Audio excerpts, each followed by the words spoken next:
안녕하십니까. 경상대 전만수 교수입니다. 이 강의에서는 등방성 선형 탄성 재료의 응력과 변형률의 관계에 관해서 공부합니다. 이번 강의 내용의 대부분은 전반부에서 인장시험, 응력과 변형률의 일반화 및 후크 법칙 등을 강의할 때 상세하게 취급된 부분입니다. 따라서 영어 확인 후에 넘어가도록 하겠습니다. 부족함이 있다면 전반부의 강의를 복습하거나 교재 또는 부교재를 참조하기 바랍니다. 이 슬라이드에서는 인장시험과 관련된 전공 용어들을 요약하고 있습니다. 기본적으로 알아야 할 것은 공칭 응력 및 공칭 변형률과 진응력 및 진변형률이고, 항복점까지는 탄성 변형을 겪고 그 이유는 영구 변형을 남긴다는 것입니다. 항복점까지는 공칭값과 진값은 같다고 가정합니다. 재료가 비례 한계점까지는 선형적으로 구동을 합니다. 그렇지 않더라도 그렇게 가정합니다. 물론 고무와 같이 그렇게 볼 수 없는 것도 있지만 대부분 금속 재료들은 뚜렷한 선형 구간이 있습니다. 그리고 인장 하중 또는 공칭 응력이 최대점에 도달하면서 네킹이 발생을 합니다. 변형 경하에 기인하는 구조 강도 증가를 단면 감소로 인한 구조 강도의 저하가 앞서면서 이런 불안정성을 야기시킵니다. 공칭 응력에 비해서 당연히 진응력은 크며 공칭 변형률에 상하는 진 변형률은 작습니다. 이 식에서 알 수가 있습니다. 따라서 진응력, 진 변형률 고수는 이와 같습니다. 약간 위에 있죠. 공칭 응력으로서 가장 큰 값을 인장 강도, tensile strength라고 하고, 항복점에서의 응력을 항복 강도, yield strength라고 합니다. 재료의 성질에 해당합니다. 이런 값들은. 그리고 재료가 파단되는 시점의 공칭 변형률에 100을 곱해서 퍼센트 연승값이라고 합니다. elongation이라고 그러죠. 구체적인 기계량의 정의와 그들 간의 관계에 관한 설명은 생략을 하겠습니다. 후크 법칙은 재료가 원점에서 비례 한계점까지의 선형적 거동을 표현합니다. 그 기울기를 역률, 영스 모듈러스 또는 탄성계수, 모듈러스 오브 일래스티시티라고 합니다. 그런데 우리가 비례 한계점을 대개 항복점과 일치시켜서 생각하는 경우가 많습니다. 그것은 우리가 역학 계산을 해서 항복 응력과 따질 때 사실은 그 비례 한계점 이후의 그 비선행적 구동 특성은 무시했다는 그런 뜻입니다.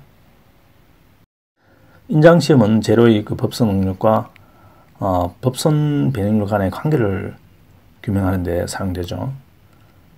반면에 비틀림 시험을 실시하면 재료의 전단 응력에 대한 저항 특성을 알 수가 있습니다.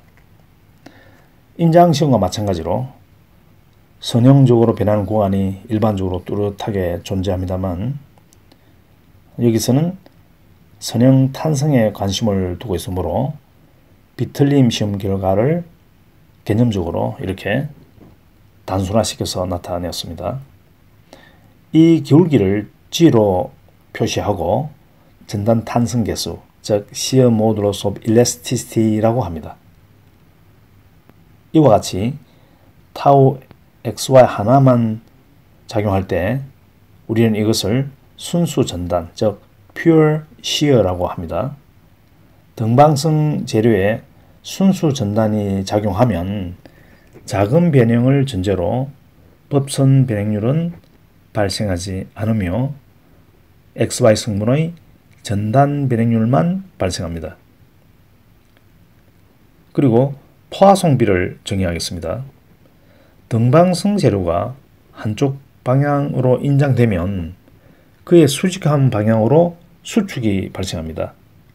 인장 방향을 X축으로 뒀을 때 단위 길이당 인장량은 X로 정의가 됩니다. 이때 단위 길이당 수축량은 뉴 입실론 X가 됩니다. 측면 방향으로 말이죠. 이 뉴를 포화송비라고 합니다. 수식으로 표현하면 이렇게 됩니다. 수축할 때도 이 식은 성립합니다. 방향이 반대가 되겠죠. 수축하면 팽창이 일어나겠죠. 측면으로는. 종합하면 말이죠. 등방성 재료에 시그마 X가 작용하면 전단 변형률 성분은 모두 0이고 법선 변형률은 이 식과 같습니다. 지금까지 등방성 재료에 관해서 이론을 전개했습니다만 재료가 비등방성인 경우도 마찬가지입니다. 단지 비등방성일 경우 이것들이 0이 되지 않아 복잡하게 됩니다. 재료 상수들이 증가하겠죠. 최대로 21개까지 증가할 수가 있습니다. 여기서는 앞에서 설명한 응력이 발생시키는 변형률의 특성을 감안하고 변형이 충분히 작다는 가정하에서 중첩의 원리, 즉 Principle of Superposition을 적용하여 복합 응력 상태에서 발생하는 변형률을 수식하고 있습니다. 고체에서 하중은 기계적 하중과 열적 하중으로 나눠집니다. 기계적 하중에 관해서는 앞 슬라이드에서 설명을 했습니다. 열적 하중만 살펴보도록 합시다. 등방성일 경우 온도의 상승은 모든 방향으로 동일한 영향을 미칩니다. 극단적인 문제를 이렇게 정리를 해 놓았습니다. 이것은 강선입니다. 스틸 와이어입니다. 이 강선이 아무렇게 이렇게 굽어져 있어도 그 길이가 S라면 열 변형에 의한 전체 길이 변화는 알파 S 델타 T가 됩니다. 이 문제도 다시 한번 풀어보기 바랍니다. 지난번에 전반부에서 풀었던 문제죠. 하여튼 어떠한 선보도 길이 변화율이 같습니다. 등방성일 때. 결과적으로 온도의 변화는 이와 같이 방향과는 무관한 균일 변형을 야기시킵니다. 이때 알파를 열팽창 계수라고 합니다. 기계적 가정을 반영하기 위한 역률과 포화송비와 함께 재료의 물성치로 분류되는 그런 상수입니다. 모든 기계적 하중과 열적 하중에 의해서 발생되는 변형률을 단순히 더해줌으로써 일반화된 후크 법칙, 즉 Generalized Hooke's Law가 이렇게 구해졌습니다. 앞장에서 한쪽 방향으로 응력이 작용하면 다른 방향으로 변형이 무조건 발생한 것처럼 느껴져서 아마 이상하다고 생각했을 수도 있습니다. 어찌 보면 그러한 의문은 당연합니다. 그것은 다른 방향으로의 응력 성분이 0일 때 가능한 이야기입니다. 앞에서 그 수직한 변형률은 다른 모든 성분이 응력 성분이 0일 때를 가정해서 한 이야기죠. 자, 이 식에 의하면 서로 상호작용을 하고 있음을 알 수가 있습니다. 가령 X방향으로의 인자 응력을 작용하더라도 그것에 수직한 방향의 법선 응력 성분의 영향으로 그 방향으로의 수축이 발생하지 않고 오히려 인장될 수도 있다는 것을 보여줍니다. 평면 응력 조건에서 등방성 재료에 관한 일반화된 후크 법칙은 어떻게 표현되는지 한번 살펴보겠습니다. 이것은 평면 응력 조건입니다. 이것을 일반화된 후크 법칙에 대입하면 이렇게 됩니다. 응력 성분을 변행률 성분으로 표현을 하자면 선행 방식을 풀어서 이렇게 요약할 수가 있습니다. 여러분들이 수계산 할 때 이 식으로부터 시작해야 되는 경우가 많습니다. 표면이 구속되어 있지 않다면 그 면에서 법선 방향의 응력 성분은 0입니다. 특별히 평면 응력이라고 언급하지 않아도 여러분 스스로 평면 응력임을 인지하고 여기서 유도한식을 사용해야 합니다. 물론 이 식을 외워서 하면 안 됩니다. 일반화된 후크 법칙으로부터 이런 과정을 통해서 여러분들이 유도해서 하는 것이 옳다고 봅니다. 역학에서 외우는 건 없습니다. 근데 일반화된 후크 법칙은 그 규칙을 알면은 자연스럽게 외워지거든요. 거기부터 시작해야 됩니다. 어떤 시험을 치거나 이럴 때 이런 수식을 유도할 수 있는 충분한 시간을 줍니다. 시간이 주어지지 않으면은 몇 개 문제를 안 풀면 됩니다. 그리고 CA 소프트웨어를 사용해서 평면 응력 조건 하에서 여러분들이 역률과 포화성비를 입력했다면 그 소프트웨어에서는 탄성 행렬이라는 이름하에 이 행렬을 계산합니다. 그러니까 이 행렬이 탄성 행렬이 되는 거죠. 이 탄성 행렬은 평면 응력과 평면 변형 또 3차원 또는 축대칭 뭐 그런 데 다 이제 달라지게 되겠죠. 마찬가지로 평면 변형 문제에 관한 응력 변형률 식을 유도해 봅시다. 이것이 평면 변형의 조건입니다. 이 조건을 일반화된 후크 법칙에 대입하면 이와 같습니다. 평면 응력과는 조금 더 복잡함의 차이밖에 없습니다. 이것과 이것을 각각 A와 B로 두고 정리하면 이렇게 됩니다. 자, 앞에서 이야기한 바와 같이 평면 응력이다, 평면 변형이다. 이 차이는 이 탄성 행렬의 차이로 나타납니다.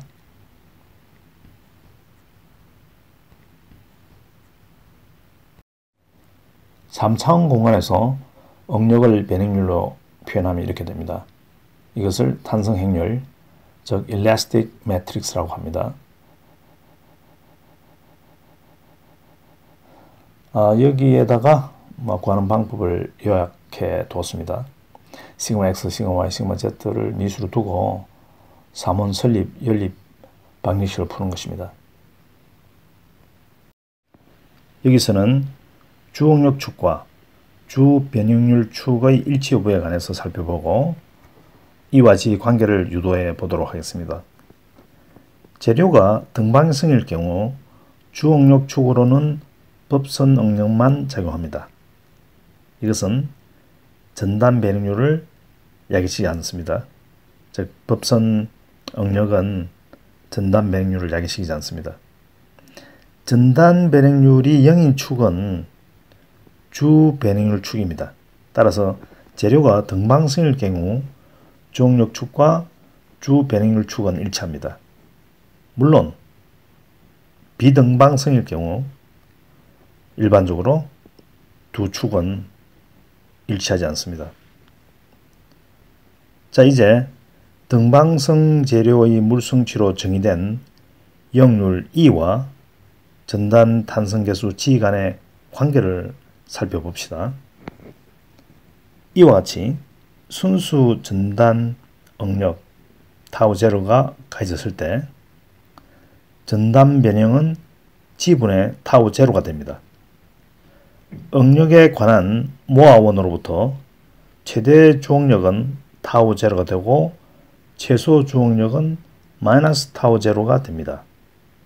한편 변행률에 관한 모아원으로부터 최대 주 변행률은 2지분의 타우 제로가 되고 최소 주 변행률은 마이너스 2지분의 타우 제로가 됩니다. 이제 최대 및 최소 주억력 또는 주 변행률 축에 대한 후크 법칙에다 앞에서 구한 주값, 즉 principal value들을 대입하면 이와 같은 수식이 유도되고 이로부터 g는 2 곱하기 1 플러스 뉴분의 2가 되어야 함을 알 수가 있습니다. 따라서 이 g 값은 2와 new 값의 종속적입니다. 흔히 우리가 재료의 물성치로서 2와 new가 취급이 됩니다만 굳이 우리 2 대신 g를 사용해도 상관은 없습니다. 대개의 경우 우리가 2와 new가 주어집니다. 그때 여러분들이 g 값을 계산을 해야 됩니다. 아니면 2와 g가 주어졌을 때 new 값을 여러분들이 또 이 식을 통해서 계산을 해야 되겠죠. 근데 이 공식을 알고는 있어야 되겠지만 노력해서 외우는 보다는 여러분들이 이 과정을 이해해 두는 게 필요합니다. 일생을 통해서 이걸 외워서 써야만 할 그런 경우는 시험 칠 때 빼고는 없죠. 근데 시험이라는 것은 대개의 경우 충분한 이런 시간을 줍니다. 그래서 여러분들이 이 과정을 이해하고 있는 것은 일생 동안 쓸 수 있는 그런 어떤 그 지식이 되는 반면에 이 외우고 있는 것은 지식이 아닙니다. 예. 그래서 우리가 외우는 지식들은 소위 말하는 그 형식제라 해가지고요. 그걸 많이 알고 있으면은 살아가는 데 도움이 안 됩니다. 예. 우리가 사고하는 능력과 관련된 그러한 방식으로 이러한 관계를 이해해 두는 것이 여러분들이 앞으로 엔지니어로서 성장하는데 도움이 될 것입니다. 여기서는 법선 변행률과 부피 변행률의 관계를 공부해 봅시다. 이와 같은 직육면체의 부피 변화와 직결되는 법선 변행률을 적용하면 부가하면 이와 같은 직육면체가 됩니다. 부피가 이렇게 변했죠. 부피 변형률, 즉 볼루메트릭 스트레인은 이렇게 정의됩니다. 부피 변화량을 초기의 부피로 나눈 것을 입실론 V로 표현합니다. 이것은 전공 용어입니다. 부피 변형률이. 관계식들을 여기에 대입해서 정리해 보면 이렇게 되는데, 법선 변형률 성분의 선형항과 비선형항, 즉 고차항으로 구분됩니다. 법선 변형률의 크기가 1000분의 1 정도이기 때문에 고차항들을 무시합니다. 그래서 법선 변형률을 더한 것이 부피 변형률이 되는 것입니다. 한편 일반화된 후크 법칙에서 법선 성분 관련 3개의 식을 자변은 자변끼리, 우변은 우변끼리 더해서 정리하면 이렇게 됩니다. 3개의 법선 능력을 더한 것에다 3을 나눠준 것을 우리가 평균 능력이다, mean stress다 라고 정의하고 시그마 m으로 표현합니다. 시그마 m의 부, 즉 마이너스 시그마 m을 정수압, 하이드로스태틱 프레셔로 정의하고 주로 P로 표현합니다. 그러면 부피 변형률과 평균 응력의 관계를 이렇게 수식화할 수가 있습니다.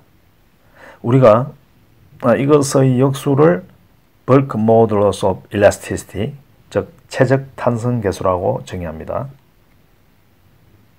한편 포화성 비례 한계치가 있습니다. 평균 응력이 양수이면 최소한 부피 변화는 음수가 되지 말아야 합니다. 쉽게 말하면 인장을 했더니 부피가 줄어들었다? 이 말이 안 되죠.